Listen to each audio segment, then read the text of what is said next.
वर्तमान में प्रत्येक मनुष्य स्वयं को अकेला, खाली, असहाय और दुखों से परिपूर्ण मानता है और वह यह मानता है कि संसार में उसके समान दुखी, उसके समान पीड़ित और उसके समान दयनीय व्यक्ति कोई नहीं है।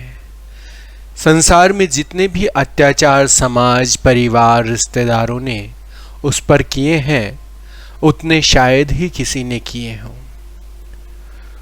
यह सोच आज प्रत्येक मानव की बन चुकी है। प्रत्येक मनुष्य इसी प्रकार से विचार करता है कि समाज ने, इस परिवार ने, परिवार के सदस्यों ने मेरा निरंतर शोषण किया है।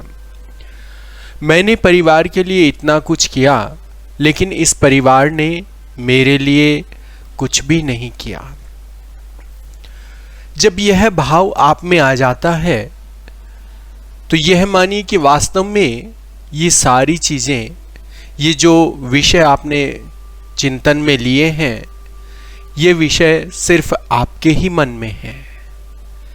न दूसरों ने आपका शोषण किया है, ना किसी ने आप पर अत्याचार किया है और ना किसी ने आपको प्रताड़ित किया है।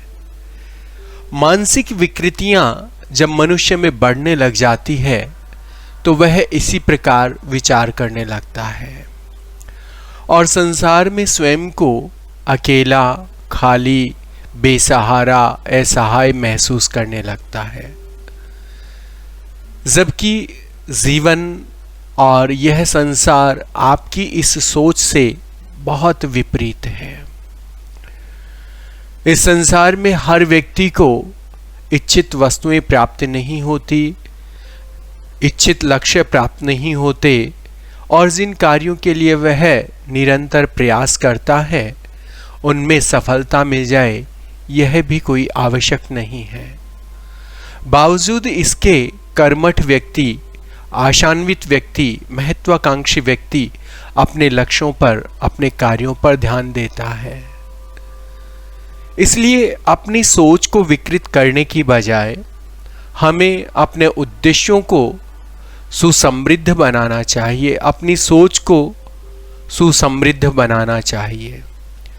जब आपकी सोच, आपके विचार सुसमृद्ध हो जाते हैं तो संसार आपके लिए परिवार बन जाता है और जो लोग इस संसार में अपनी सोच को विकृत रखते हैं वे भले ही हजारों लोगों के बीच में हो लेकिन वे अकेले ही रहते हैं।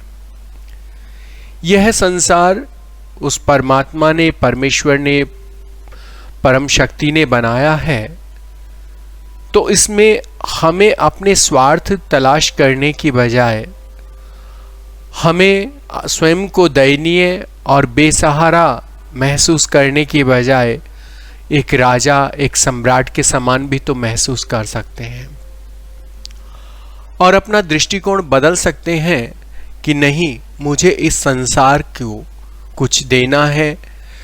मेरे परिवार के लोग, मेरे समाज के लोग, इस देश के लोग जो मेरे आसपास हैं उनको मुझे बहुत कुछ देना है और जब मैं बहुत कुछ इनको दे दूंगा तब मेरा उद्देश्य और मेरा उत्तरदायित्व पूरा होगा, क्योंकि यह पूरा संसार मेरा परिवार है और मैं परिवार से पृथक हो ही नहीं सकता।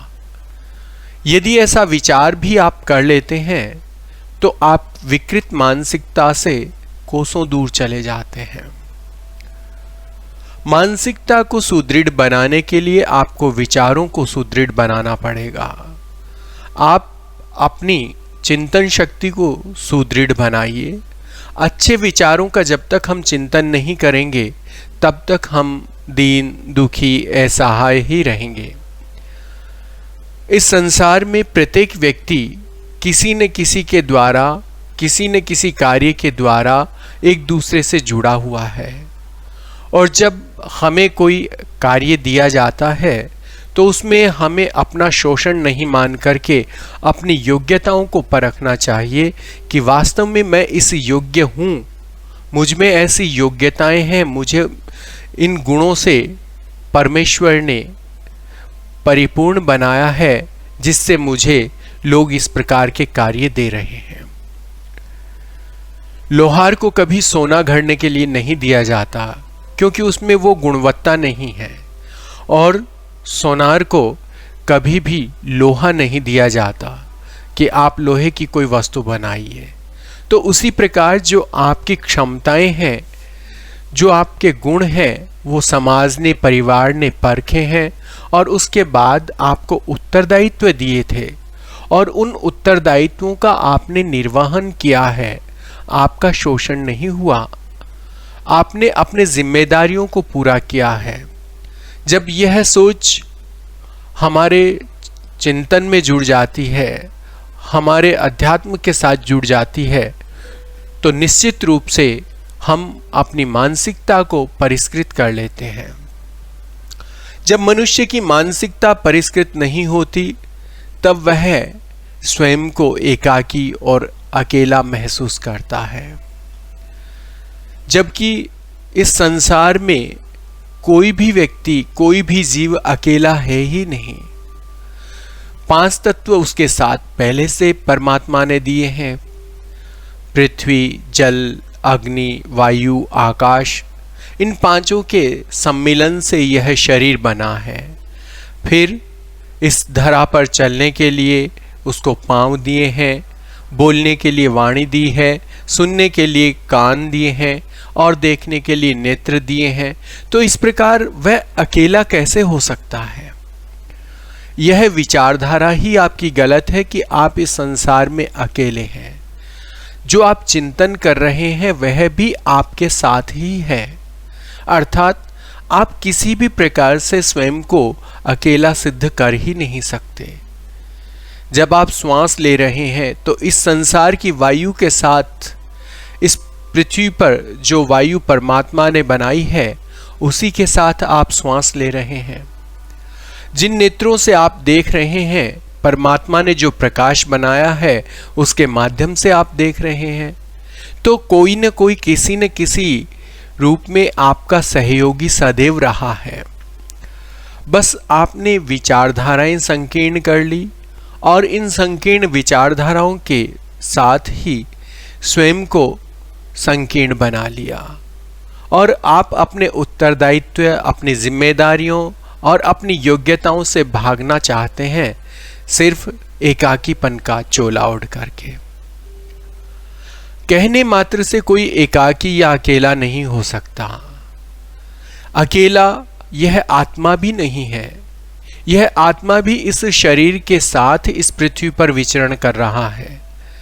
यह परमात्म शक्ति के पास जाएगा तो इसे स्थूल शरीर के अतिरिक्त सूक्ष्म शरीर, लिंग शरीर इत्यादि धारण करते हुए अपनी यात्रा पूर्ण करनी पड़ेगी।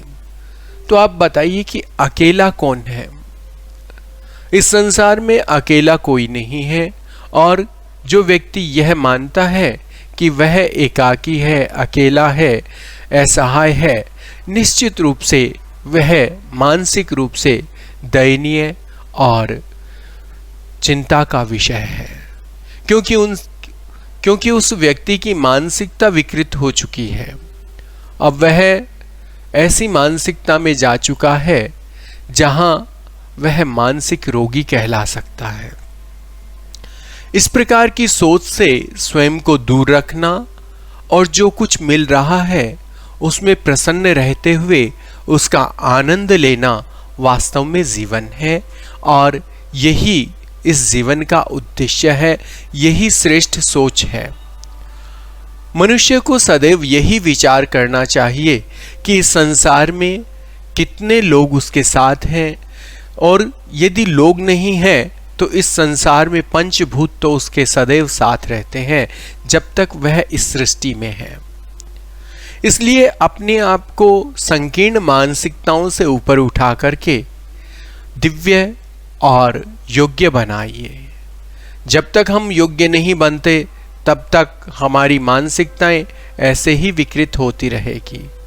इसलिए सर्वप्रथम अपने आप को परिवर्तित कीजिए, अपने विचारों को परिवर्तित कीजिए और स्वयं को ये मानिए कि मैं किसी न किसी प्रकार से इस सृष्टि की प्रत्येक वस्तु, विषय और चिंतन से जुड़ा हुआ हूँ। इस पृथ्वी के कण कण से मैं जुड़ा हुआ हूँ। इन्हीं से मेरा